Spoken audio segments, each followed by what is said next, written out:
ದೆಹಲಿಯ ಎಐಸಿಸಿ ಕಚೇರಿಯಲ್ಲಿ ಸದ್ಯ ಸಭೆ ಮುಂದುವರೆದಿದೆ. ಮುಖ್ಯಮಂತ್ರಿ ಮತ್ತು ಡಿಕೆ ಶಿವಕುಮಾರ್ ಅವರ ಜೊತೆಗೆ ವರಿಷ್ಠರು ಸಭೆ ಮಾಡಿದ್ದಾರೆ. ಆನಂತರ ಸಿದ್ದರಾಮಯ್ಯ ಮತ್ತು ಡಿಕೆಶಿ ಅವರ ಜೊತೆಗೆ ಪ್ರತ್ಯೇಕವಾಗಿಯೂ ಕೂಡ ಸಭೆ 1-to-1 ಕೂಡ ಸಿದ್ದರಾಮಯ್ಯ ಅವರನ್ನು ಕರೆದು ಮಾತನಾಡಿಸಿದ್ದಾರೆ. ಡಿಕೆ ಶಿವಕುಮಾರ್ ಅವರನ್ನು ಕರೆದು ಮಾತನಾಡೋದಕ್ಕೆ ಬಾಕಿ ಇದೆ.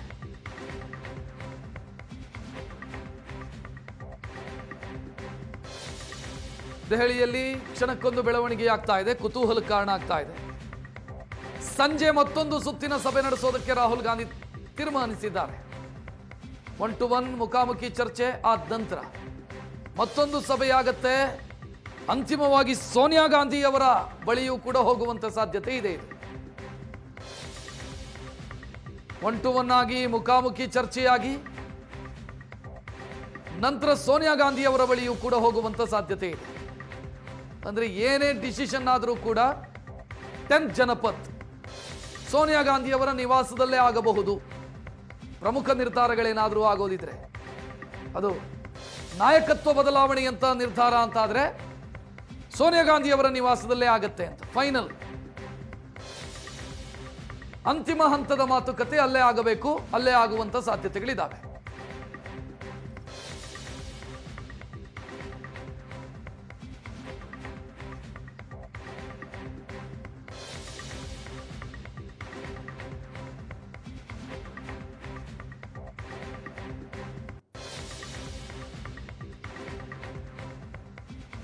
ಸದ್ಯ ಸಭೆ ನಡೀತಾನೆ ಇದೆ, ಸ್ಪಷ್ಟತೆ ಇನ್ನೂ ಸಿಗ್ತಾ ಇಲ್ಲ.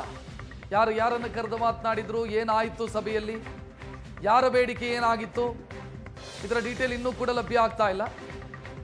ಆದರೆ ನಾಯಕತ್ವ ಬದಲಾವಣೆ ಅಂತ ನಿರ್ಧಾರ ಅಂತ ಆದ್ರೆ ಅದು ಸೋನಿಯಾ ಗಾಂಧಿ ಅವರ ಮನೆಯಲ್ಲೇ ಆಗತ್ತೆ.